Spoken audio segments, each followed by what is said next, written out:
back to our news roundup. We're going to go to Jamaica. I am going to give you an update on the Klansman trial. And, you know, when you're looking at the different court cases that's going on, there's sometimes it's spicy and it just exciting, and then there are other times where it just dragging. This part of it is the dragging part. So this week, from last week into this week, they've had mostly police officers on.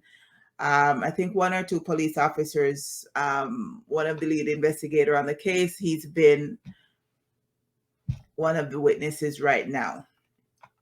And that particular police officer earlier this week positively identified most of the members that were charged. And he also further revealed that one of the defendant is a former JDF member. So for those who don't know, a JDF member is a soldier. And Jermaine Robinson, who is also still have family ties within the JDF. So the investigator who's on the witness stand now is a member of CHIT. Said that he first met Robinson when he was being held at Klansman police station in early 2019. He said he had visited that lockup based on certain information and had spoken with Robinson for upwards of 20 minutes.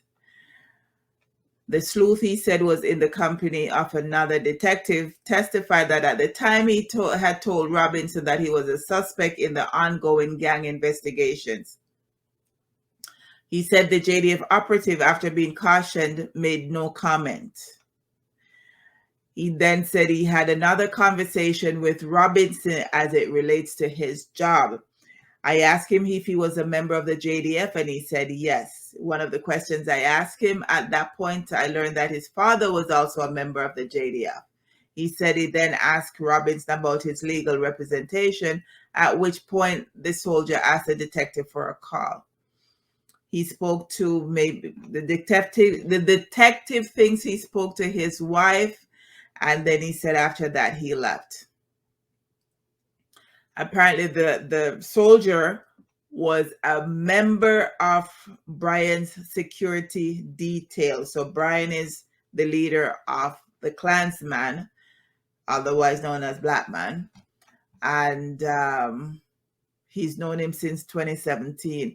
And each time he was introduced to him, he keep bragging that a soldier this, meaning to say that him a brag say a soldier surround him, so a soldier know his bad deeds that he are doing.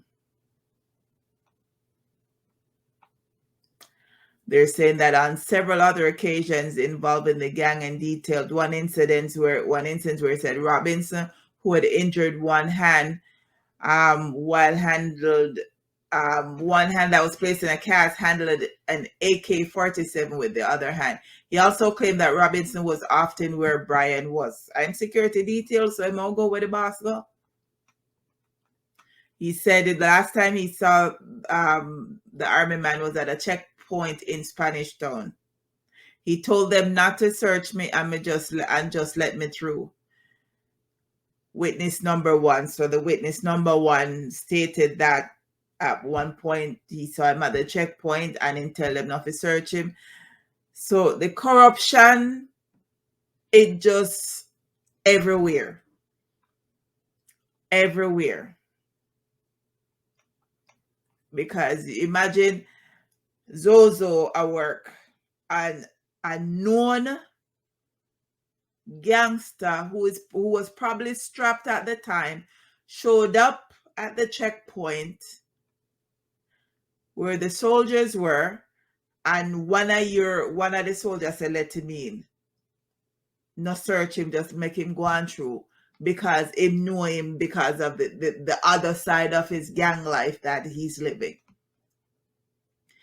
Witness number one also told the court that Robinson then pulled him aside and asked him if he hadn't heard from the general and asked for the witness's phone number. According to the witness, Robinson said the thing coming like a joke thing, this he said, meant that he wanted more people to be dead and more killings in the Spanish Town area. You can imagine now the soldier, the gang side of the soldier is saying that things not hot enough for him. Like him need more killings for go on and more people for dead up in the Spanish Town area. So on his good side, he's a soldier upholding the law. And on the bad side, he's a gangster wanting more people for dead and all of them something there. In other testimony, witness number 2, so all of that information was based on witness number 1 and the police officer giving their accounting of what they know. In other testimony, witness number 2, who was the first gang member turned crown witness to take the stand after the trial began, had also said Robinson stood guard at his house at night while Brian was there. He said during those times, Robinson had a gun in his possession. Robinson also told him that he was a soldier. Witness number 2, however, stated that he had never seen Robinson in uniform. The defense lawyer in their cross-examination stated that witness number 2, based on what he was saying, that Robinson hardly had any time to commit crimes, having been stationed in Flanca in Montego Bay, St. James, after graduating as a member of the JDF. She said her client was transferred to Kingston in 2017 and was placed at a special course in Upper Camp where was confined. However, the witness countered that, stated that although Robinson hardly had time due to work, he still played a role in the gang.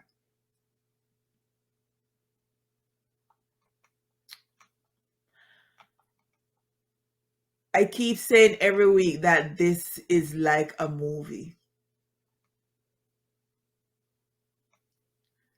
Because the things that are coming out, you can imagine now when other members of the JDF I hear said this man has said that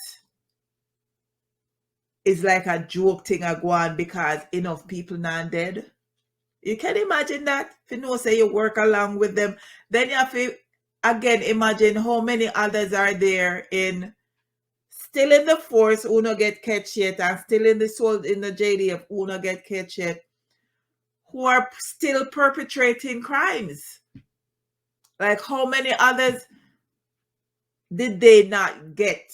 How many others still perpetrating the crime? How many others still doing badness?